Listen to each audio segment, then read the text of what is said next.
ዋልሻት ገብቶሻል። ዩቱብ ላይ ግን ማርያምን ልጅ አይደለችም ከመሰለቻችሁም እንኳን አትይም። እንደዚህ አይነት ቆሻሻ እንደዚህ አይነት ስዕል አድኖዎችን መብርሃንን ጌታን የቆሎ ባልንጀራሽ የምታረጊ ገብቶሻል። ልጅሽን የማትወጂ በተገኘና በሄድና በመጣ ቶፒክ ላይ ሁላ እየገደልሻት እንደ ህንድ አክተር በየቀኑ ድምጿን የምንሰማት አልሞተችም እንዴ ነው የምንለው። ምክንያቱም አንቺ ሁሌ እንደገደልሻት ነው። እኔ ድምጿን በሰማው ቁጥር ምንም ነው ይህች ልጅ የህንድ አክተር ናት እንዴ? አልሞተችም እንዴ? ትላንትና እኮ ልጄ ትሙት ብላ ነበረ እላለሁ። የህንድ አክተር ችካር ትመስለኛለች። አሁን የአንቺ ልጅ ጂሚ ትመስለኛለች።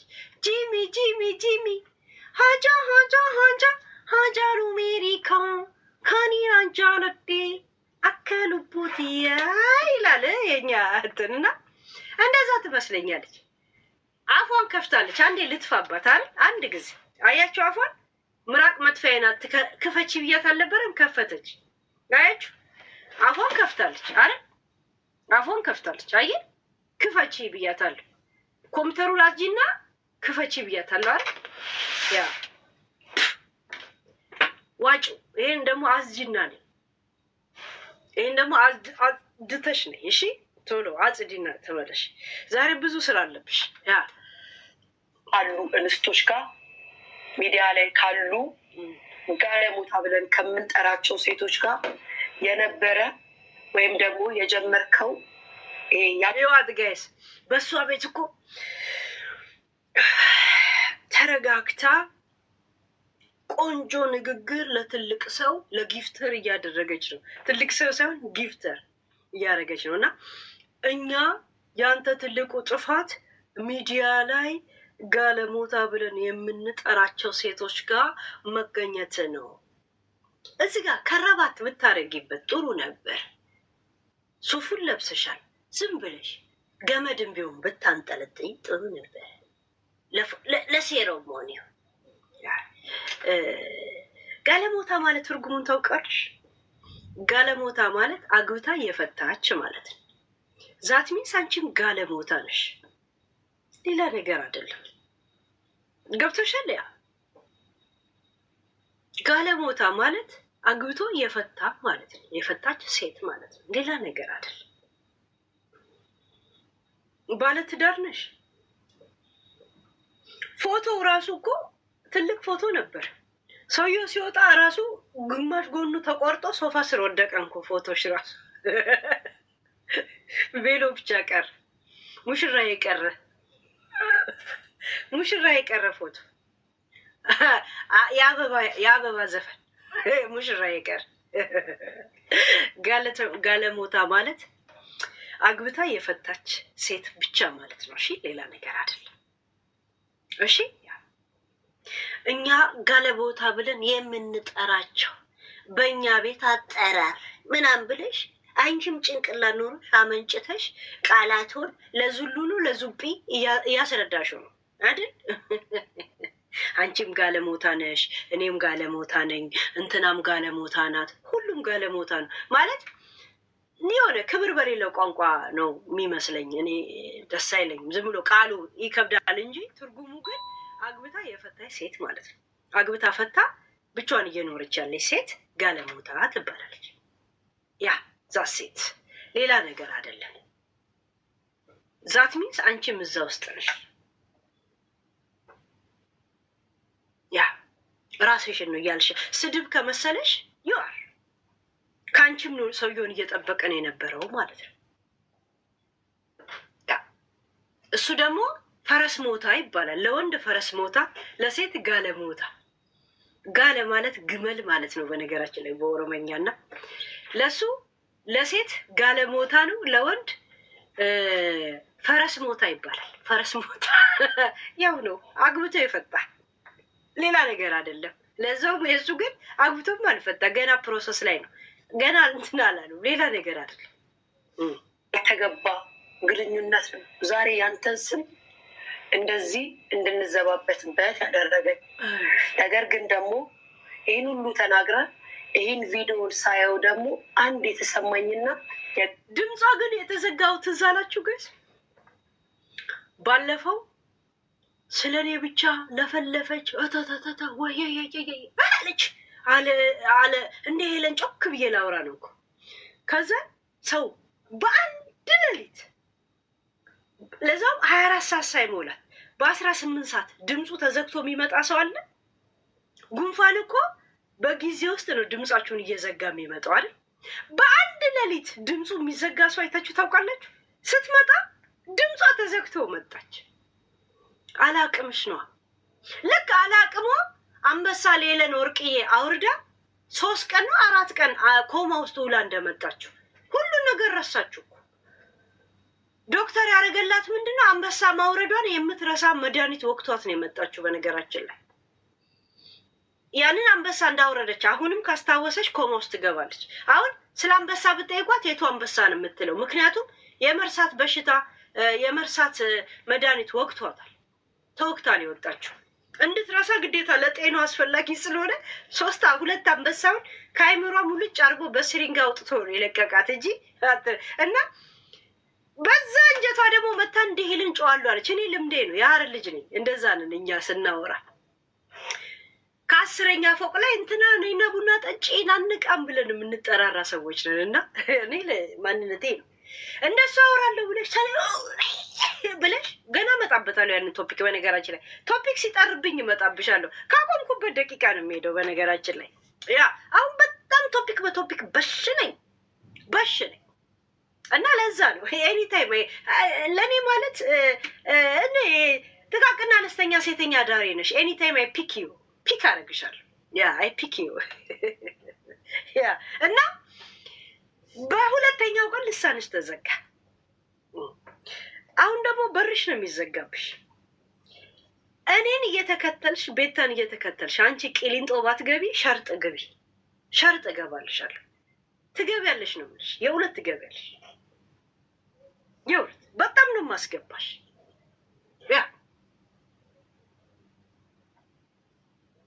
ገባኝ። እውነት አለ ለእኔ ማለት ነው።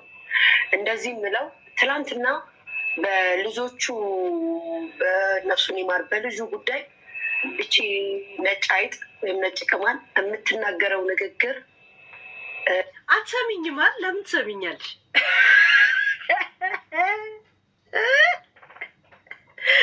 ኮሶ እኔ እስካለው ድረስ አንቺና የአንቺ ብጤ ጅራሬ ጂጂ እንቅልፍ የላችሁ። እኔ እስካለው ድረስ ህሊናችሁ ልባችሁ ተረጋግቶ አትተኟት። ሁሌም ነው ማባንናችሁ። በነገራችን እናቴ ትሙት በጣም ዘና ብዬ ጥባጥቤ የምጫወትባችሁ ሰዎች ናችሁ። ለእኔ ጣሳዬ ሲሞላ የምራቅ መጥፋዬ ናችሁ። እንደዚህ አሁን ጠርገሽ ትመጫለች ተፋብሻል። ጂጂ ያኔ ጥርሷ ፍንጭት ሆኖ ይመቼ ነበር ምራቅ ለዋ ላይ ልተፋ። አሁን ጥርሷን እየገጠመኝ ተቸግሬያለሁ። ዝም ብዬ ባገኘሁት ፊቷ ላይ ሁላ ነው የምተፋባት። ኑሮዋ ላይ ሁላ ነው የምተፋባት። ገብቶሻል? ያ እና ለእኔ ምራቅ ማጠራቀሚያዎቼ ብቻ ናችሁ፣ ሌላ ነገር አይደላችሁ። ገብቶሻል? ያ ያቺ እንትና የምታደርገው መንገድ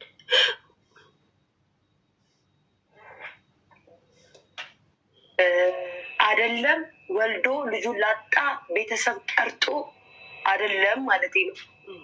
ጎረቤት ሆኖ ለሞተበት ልጅ እንኳን ልጁን ላጣ አይደለም ኬኳ እንድትሞት እኮ ብዙ ጊዜ ምለሽልን ነበር። እንድትሞት ነገ ትሞታለች ተሰናበቷት ብለሽናል እኮ። ገብቶሻል? ያ እንኳን ለሞተ ልጅ አይደለም ኬኳ ትሙት ብለሽ ብዙ ጊዜ በቃ ሞታለች፣ ምክንያቱም በውሸት እንደማልሽ ስለምናውቅ ሞታለች ብለን ጠዋት ስትመጪ ድምፅ እንሰማለን። የህንድ አክተር ናት በቃ ልጅቷ በራሷ ጊዜ እንትን እስተምትል እኛ እንጠብቃትን ብለን ትተናል እኮ። ትተናል፣ መጠበቅ አቁመናል። ያ አቁመናል። ገብቶሻል? ያ እና በነገራችን ላይ ለሴት ልጅ እንዴት ለሴት ልጅ ሰው አይቆሙም ስትይ አልነበረም እንዴ? እኔ አሁን ለሴት የቆምኩ ሲመስልሽ ለወንድ መቆም ጀምርሽ። ሁለቱንም ጾታ ነው አንቺና ዮኒን የምነፍጋችሁ። ከማንነታችሁ እንዲህ ገሽልጬ ነው ማወጣላችሁ እንዳለ ጾታችሁ ሁላችሁን ጾታ አልባ ነው ማድረጋችሁ። አንቺና ዮኒ ሲፈልግ እንዲህ ጥፍሩን እያረገ እንዲያወራ ነው ማድረገው፣ ሲፈልግ እንዲህ እያለ እንዲያወራ ላረገው ሁላ ይችላል። አንቺንም እንደዛ። ይህን ደግሞ ማድረግ እንደምችል እራሳችሁ ታምናላችሁ። የተናገረችው ንግግር የሚያም ንግግር ነው። ሁሌም እሷ የምትናገረው ንግግር በጣም በጣም በጣም በጣም ከባድ ንግግር ነው። መጥፎ ንግግር ነው። እኔ እንጃ። መጥፎ አይደለም፣ እውነት ነው። የልጁን ኢንሹራንስ ቲክቶክ ላይ ሲረጭ ለሜላት አብሯት አልጋ ላይ ሲተኛ እያንዳንዱ የሚረጨው የወንድ ዘር የልጁን አይን፣ የልጁን ደም፣ የልጁን አጽም እየከሰከሰ እንደሆነ ማወቅ አለበት። ይሄ ስድብ አይደለም፣ እውነት ነው። እውነት ነው። ነገሮች በደፈና ሲታሰብና እውነቱ ግን እንዴት ነው? ደፈና ማለት ምን ነው ብሎ ግልጥ ሲደረግ ያው ነው። የልጁን ካሳ ነው። ካሳው ምንድን ነው? ካሳው ምንድን ነው?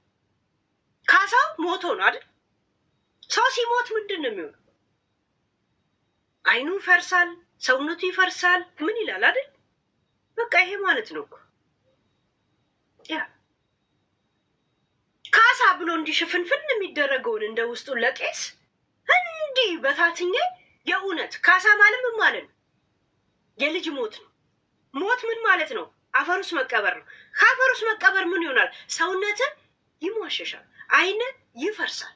በ7 ቀን በ3 ቀን በምን እየተባለ አይደል? ያንን ዲፕ እውነታውን እንዲያስበው ነው የማደርገው። ሜላትን 3 ዙር በነፋት ቁጥር የልጁን አይን የልጁን አጽም እንደዚህ ብሩን እየሰጣት እንደሆነ ማወቅ አለበት። የልጁን ካሳ ከመውሰዱ በፊት ጊፍት ሲሰጥ አይተነው አናውቅም። ካሳ ከወሰደ በኋላ ያንን እውነቱን ነው የምንነጋገረው። ፋሲካን ሚስቱን አክብራት እያልኩት አይደለም። ቢያንስ አንድ ልጇን እንዳጣች ማጣቱን ተዩ። ይሄ ብር በዚህ ልጅ ምክንያት እንደመጣ ስታስበው የእሱ እንኳን ሀቅ ቢሆን ይሰማታል። ለዚህ እንኳን እንደ አብሮ እንደመኖር እንደ የጋራ ልጅነት እንኳን ትንሽ ፊል አድርጎ ማንነቱን እንኳን መደበቅ ነበረበት። እሷ ፊት ቤቢ ተባብሎ እንደዚህ በስተርጅና መባባል አልነበረባቸው። ቢያከብራት ኖር ግን ደደብና ልቅምቃሚ እከካ ቁሻሻ አንቺ ገረድ ሸርሙጣ ስለሆንሽ ነው እንጂ ሜላት እንትና አናዳት ነው እንጂ ፋሲካን ልትላት አልነበረም ማለት ቢገባሽ በጣም ማጠንጠን ራሱ አይጠበቅም። ልታናድዳት ለእንቲ ስላናደደቻት ነው እንጂ እሷ እንዲህ ልትል አልፈለገችም ብሎ ፋሲካን ተረጋጊ እያላት ነው ያለው። እሷ ምንም ሳትል ለእንቲ ብታናድዳት እንዴት የጋራቸው ለሆነ ልጅ ለእሷ ብቻ ኃላፊነት ሲሰጥ ራሱ እሱ ራሱ እንዴት ውስጡ ተቀበለውና ያንን ተቀብሎ ሜላት እንዲህ ልትል አይደለም የመጣችው ብሎ ሊናገር እንዴት ይመጣል? እንዴት ይመጣል? ራሷ ላበላሸችው ነገር ራሷ አታስተካክልም። የት ደርሳባት ነው? እሱ ራሱ እንደ ሰው አባቴው እንደ ሰው አንተ ነህ ኃላፊነት ያለብህ ለሞተው ልጅ ሲባል እንዴ እሷ ብቻ ናት እንደ ያለባት የሚል ጥያቄ እንኳን እንዴት ሳይመጣበት አምኖበት መጥቶ ይሄን ቪዲዮ ሰራ እንዴ? ሰበብ ደግሞ የሚያደርገው ልዕልቲ ስላናደደቻት ነው አለ። ገና ልዕልቲ ከዚህ የበለጠ ብታናደዳት ደግሞ በነፍስ ሄዳ ልትገላት ነው። ገና ልትተፋባት ነው። ገና እንዳንቺ አንቺ የኔ ምራቅ ማጠራቀሚያ ነሽ እንደምታውቂው ገና ምራቋን ልተፋባት ነው እና እሱንም አናዳት ነው ብሎ ሊያብራራልን ነው። አንቺ እከካ ትፋታ የልጅሽ ነቀርሳ አንቺ ተምች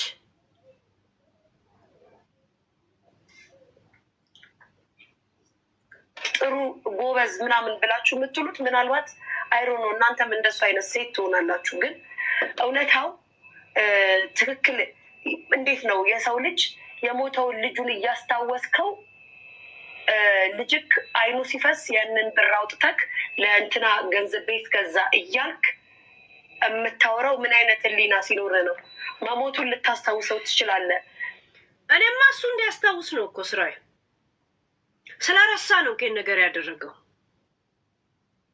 ባይረሳ ኖሮ ቢያንስ 15 ቀን ሙሉ ልጁ ግሉኮስ ተሰክቶለት ኮማስ በሚኖርበት ሰዓት ሙሉ የኢትዮጵያ ሙሉ አሜሪካ ያለ የሚያውቀው ሰው ሁላ እዛ በብርድ ሰዓት በዛ በዝናብ ውስጥ እየጸለየ ሁሉም በሃይማኖቱ አብረው ነው ሆስፒታል ጋር የሚያድሩት የነበር።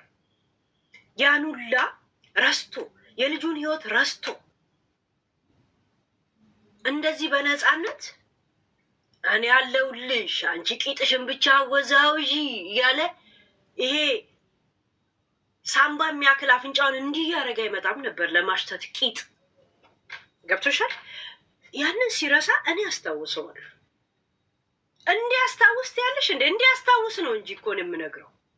እንዲያስታውስ ምን ማለት እንደሆነ ይዘነጋል። ታሞ የተነሳ እግዚአብሔሩን ረሳ ይላል መጽሐፉ። እንደዚህ አይነት ሙድ ውስጥ እንዳለ ስለማውቅ እያስታወስኩት ነው። ሰው እንዴት ያስታውሳል? ካላስታወሰማ እኔ ምን አገባኝ ማለት ምን አገባኝ ሳይሆን እኔም ፊል አላደረገውም ነበር። እንዴት ረሳ የሚለው ነገር ነው እኮ ያንገሸገሸኝ። እንዴት ይረሳ ነው። እሷ ስታውን እዛ ስሜት ውስጥ ነው ያለችው። ፋሲካ አሁንም ስለ ልጇ ቢያንስ በአመት 3 ጊዜዎችን እንደዚህ ታስታውሳቸዋለች። ፋሲካን ህይወት በህይወታችን ደጋግመው ቢመጡ ደስ የምንሰኝባቸው ቀኖች እንዳሉ ሁሉ ባይመጡ ብለን ደግሞ የምንመኛቸው ቀኖች አሉ። ሁለቱም ብንመኛቸው ግን እንደገና ደጋግመው ያለፍንባቸውን ሁኔታዎች ማሳሰባቸው አይቀርም። እንዳይመጡ ወይም ደግሞ ባልሆኑ የምላቸው ቀናቶች ውስጥ እኔ 3 የምፈራቸው ቀኖች አሉ። አንደኛው ማርች 22 ነው። ልጄ ጆሺ አክሲደንት የደረሰበት ነው። ለእኔ ቀኑ ሲመጣ ምን ያህል ድንጋጤ እንዳሳለፍኩ ምን አይነት ዱብዳ እንደወረደብኝ የነበረው ሞመንት ያደረግኩት የሆንኩት ሁሉ ትዝ ስለሚለኝ ያን ቀን ማንበሸሸገኝ ብዬ የማልፈው ነው። ሁለተኛው ደግሞ ዛሬ ኤፕሪል 10 ከ19 ቀን ቆይታ በኋላ ቢተርፍልኝ ብዬ ናፈቅኩት ልጄ መሞቱን ያበሰሩኝ ከኔ የተለየበት ቀን እንዴት ይከብዳል! እንዴት ያማል መሰላቸው እነዚህ ቀናቶች ሲመጡ። 19 ደግሞ ሲመጣ የቀበርኩበት ቀን ነው እና የልጅ በቀላለው የሚፈጥርብኝ ስሜት አለ። እናት አይደለም ያቺ የለመድኳትንም በይን ዱብ አረጋታለሁ። ዛሬ በጠዋቱ የጆሺ ጓደኛው አብሮ አደግ ጓደኛው መጣና አበባ ሰጥቶ አቀፈኝ። አምሶሪ ያለኝ ተለቃቀስንና ይዛላ ይዟለኝ አለ አለኝ። አዎ አለ እኔ ጋር እንጂ የሌለው በሰማይ አለ። ያረፈበት ሞመንት ሳስታውሰው ከባድ ነው። ሆስፒታል ውስጥ ኦክሲጅኑ ይነቀልለት ሲባል እኔ አላይም አልኩኝ። አንዳንዶች ኦክሲጅን ሲነቀልላቸው ህይወታቸው ይቀጥላል፣ አንዳንዶች ይሄዳል። የኔ ልጅ ሄድበት ታይም ነበር እና የዛኔ የተፈጠረው ሞመንት ከባድ ነው ለእኔ። መውደቄ ትዝ ይለኛል። እንባይ ደረቀብኝ። ምን እንደሚባል ጠፋብኝ።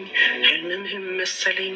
እንደገና የሰጡን ደግሞ 30 ደቂቃ ብቻ አልቅሱና ውጡ ስለተባለ የግድ በቃ አቅፌው ስሜው ያንን የሞት አካሉን አሽትቼ የመጨረሻውን ስሜ በጣም ከባድ ነበር እና ያ የዛሬ 4 ዓመት ነው። ከባድ ሞመንት፣ ከባድ እንባ፣ ከባድ ስብራት እንዴት ያማል መሰላችሁ። እና ወደ ሀዘኔ መልስ ብዬ ላለቃቅስ አይደለም ወይ ያልቅሱልኝ ልል ሳይሆን ከሀዘን ባሻገር ያለ ደስታን ብናገር እንደኔ ለሚያልፉ በብዙ በተለያየ ችግር ለሚያልፉ መጽናናት ይሆናል ብዬ አስቤ ነው። ገባችሁ? እሷ እንደዚህ አይነት ስሜት ላይ ነው ያለችው። ሜላት ደግሞ ትመጣና ለልጆቻችሁ እናት ሪስፖንሲብላችሁ ኃላፊነት አትወጡም ትላታለች። ግዴታን የማይወጡ የሚያሳፍሩ ናቸው። ይቅርታ አድርጉልኝ። በዚህ ዘመን ያሉ እናቶች የእናትነት ግዴታን የማይወጡ የሚያሳፍሩ ናቸው። ይቅርታ አድርጉልኝ። ይቅርታ አድርጉልኝ። ያ ማለት ሁሉ ናቸው ማለት አይደለም። በጣም ጎበዝ፣ ጠንካራ፣ ጀግና ሴቶች አሉ። ልጆቻቸውን ፎሎ የሚያደርጉ ስልካቸው ላይ የሚነካኩትን ቼክ የሚያደርጉ ምንድን ነው ስልካቸው ላይ የሚያዩት ብለው እናቶች ልጆቻቸውን ቼክ ያደርጋሉ። ምንድን ነው የሚጠቀሙት? በነገራችን ላይ በልጅ ላይ በሚፈጠረው የትኛውም ነገር ተጠያቂዋ እናት ናት። እናት ቤት ውስጥ ያለች ናት። አያችሁ፣ የሸርሙጣ ማህበር እናት ናት ተጠያቂነት ያላት። ቴሌፎን እንኳን እጁ ላይ ለሚደረገው ነገር አባትማ ማስሮፍ ብር ሊሰራ ውጪ ነው ያለው ትላለች። ይሄን ለተናገረችው ነገር በአመት 3 ቀን 3 እንትን ጓደኞቹ ላይ የመጡ አበባ የሚያበረክቱበት እስከዛሬ ያረሱት ህፃን ልጅ እሷ ሳውን በቃ ውስጧን ሀዘን እንዳይጎዳ ሲል ሞር ሃይማኖቷ ላይ ጸንታ እንዲያበረታታት የእግዚአብሔር ኃያልነት ከንቱም በላይ እንደሆነ እንትን ለማለት በቃ ሃይማኖት ውስጥ በጣም የገባች ሰው ናት። ገባችሁ? ከሃይማኖቱ ከወጣች ወደ ዓለማዊ ነገር ገብታ ውስጧ አሸንፏት ልትጎዳ እንደምትችል ታውቃለች። እንደዚህ ውስጥ ያለችን ሴት ለሚጠቀሙት ቴሌፎን ራሱ እናት ናቸው ሪስፖንሲብል ያለባቸው። አባትማ ብር እየሰራ ነው ትላለች። ለዚች ሸርሙጣ፣ ለዚች ለወንድ ለቃቃሚ፣ ለዚች ለወንድ ቆራሊዮ፣ ለዚች ጥንባንሳ ጋይስ ልዕልት ያናዳት ነው እንጂ ፋሲካን ልትላት ፈልጋ አይደለም አለች። አለ እንትና ዙሉ ነው ዙጲ የሚባለው ሰውዬ።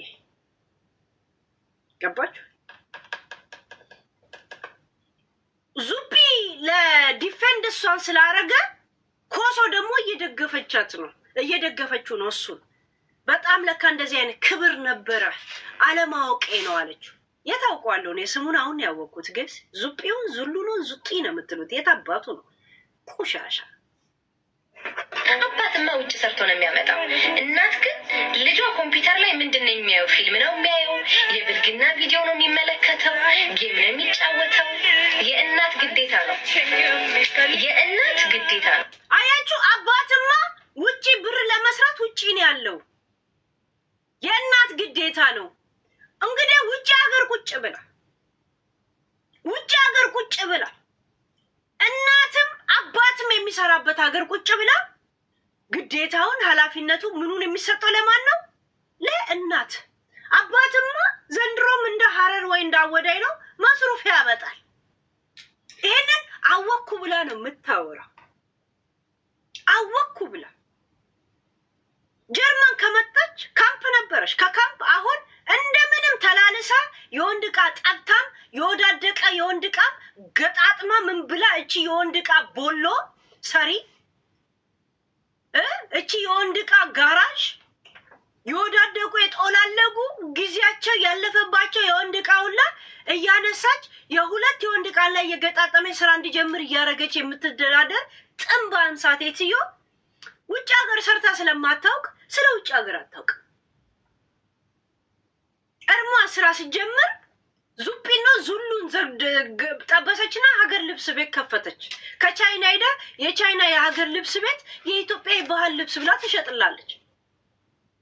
ገባች? እዛ ሴት እና ሸርሙጣና ደደብና መሀይም ማህበሩን ብዙ ነው፣ ይደጋገፉላል። ድግግፍ ነው የሚደራረጉት። ጭራሽ ፋሲካ ውጪና ተናገሪ ባልሽ ላይ እየተደረገ ያለውን ነገር ይሏታል። እሱ ሄዶ እንደ አህያ በየአመዱ ለተርመጠመጠው ማን ስለሆነች ነው እሷ መታ እሱን ዲፌንድ የምታረግ? ሲርመጠመጥ የልጁን ብር ኢንሹራንስ ብር ሊኖረው ይችላል። ያ ግን በልጁ በእንደዚህ አይነት ነገር የመጣ ነገር ለመስጠት እንኳን ቢፈልግ ቢያንስ በጣም ትርጉሙ ሀያል ሊሆንበት ይገባል። በጣም ለበጎ አድራጎት እሷ ለፋውንዴሽን እያዋለችው ነው። ከመቶ ምናምን በላይ በሱ እድሜ ያሉትን ልጆች ፋውንዴሽን ከፍታ በሱ ፋውንዴሽን ስር እንዲተዳደሩ እያደረገች ነው ያለችው። ኢትዮጵያ ላይ በተወለደችበት አካባቢ ላይ በደቡብ አካባቢ አይ ቲንክ የደቡብ ልጅ ናት። ከለሯ ራሱ እንዴት ያምራል! እሷ ናት እቺ ነታ እኔ በቆንጅና ተፈታተኑኛለች። ፋሲካ እንዴት እንደምታምር አይታችኋታል? የደም ግባቷ ጥቁር እንትና ከለሯ ደስ አይልም ጋይስ? ከለሯ ደስ አይልም? ከለሯ ደስ አትልም?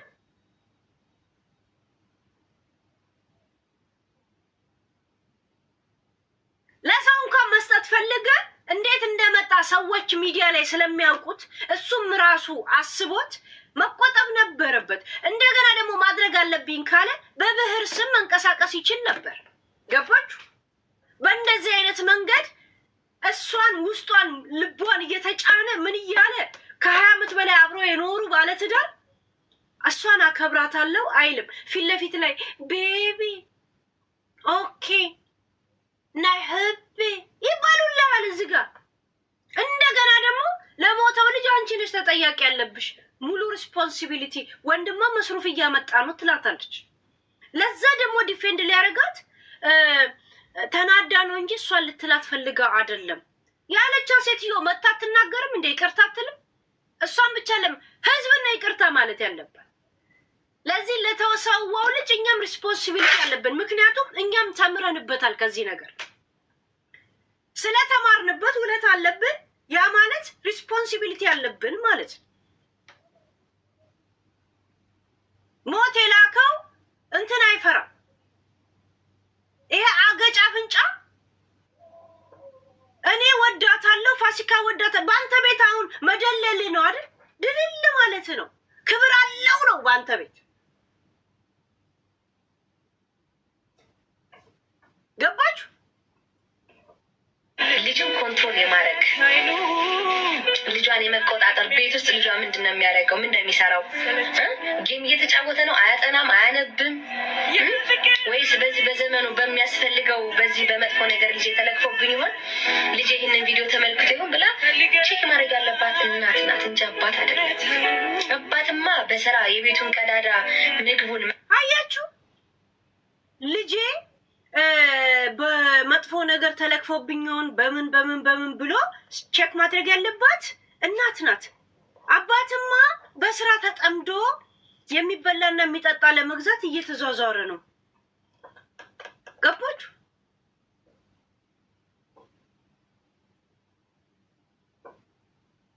ልጇ እንኳ ኢትዮጵያን ያለው ግን የመጀመሪያ ልጇ ስትመጣ እንኳ ከይስማዕቀ ጋር ብቻ ነው የመጣችው። ምንም እኮ የምታውቀው ነገር የላትም። ትዝ ይላችኋል የይስማዕቀ የሁለት ልጆቹን እናትንም እንዴት አንድን ሰው እንደዚህ ታደርገዋለች ብዬ በጣም አዝኜ ስለነበር ቤተክርስቲያን ሳየው ዝም ብዬ ቁጥሬን ሰጥቼው መጣው። ተደዋወልን። በዛው ያው እሱም አልጠየቀኝ እኔም አልጠየቅ ነው። ከኔ ጋር መኖር ከፈለግሽ ብቻ ብሎ ይሄን ያለው እንደዚህ የፍቅር ጥያቄ ብዙ መጠየቅ እሱ አይወድም። ከዛን አብረን ኖርም ብላ ነው የተናገረችው። ሙሉ ኢንተርቪውን አመጣላችኋለሁ። ካሊቭ ሾው ላይ ኢቢሲ ላይ ምናምን ያቀረበችውን አመጣላችኋለሁ። እሺ ያ ከዛ ታውቅ ነበረ ሪፈረንት እንደተጻፈለት ወደ ጀርመን ለሕክምና። ከዛን አስታማሚ በሚል ጀርመን መጣች። በአስታማሚ ሊስት ነው የመጣችው በነገራችን ላይ። ከዛን የጻፈው ዴርቶ ጋዳና የኡጋዴን አይጦች ፖለቲካ ወዲያውኑ ዩናይትድ ኔሽን ወረቀት እንደሚሰጠው ጥርጥር የለው። ያንን የተጠቀሙት ግን ወዲያውኑ ባይሰጠውም ከሕክምና በኋላ ምናምን ቢያንስ 1-2 ዓመት ተቸግረው ነበር። 2 ዓመት ካምፕ በሚሰጣቸው ቤት ውስጥ ነበር የሚኖሩት። ከአብዲ ሹሩቤ ሚስት አሁን ከተሰዋችው ልጅ ጋር ጓደኛ አስተነበረች ድረስ እንደዚህ ገና ወረቀታቸው ፕሮሰስ አላለቀም ነበር። ልክ እንዳለቀ ይሄን ያሳየኋችሁ ነጭ ጋ ነው አብራ ፎቶ ስትነሳ ስትላገጥ የምናውቃት። ያ እጠጡን የሚያስፈልገውን የቤቱን ቀዳዳ ለመሸፈን እላይታች ሲሉ ነው የሚመጣው። እኛም እውነት እናውራ፣ እውነት እናውራ። ድክመታችንን ማመን መቻል አለብን። እኛ ሴቶች ክፍተታችን ምኑ ጋር ነው? ግልጽ እውነት ነው ማውራት ያለብን። የወንዶቹ ክፍተት ምንድን ነው? ጊዜ አይሰጡም። ለምን? እነሱ ስራ ቀን ሙሉ ስራ ስለሚውሉ ጊዜ አይሰጡም። ይሄ ነው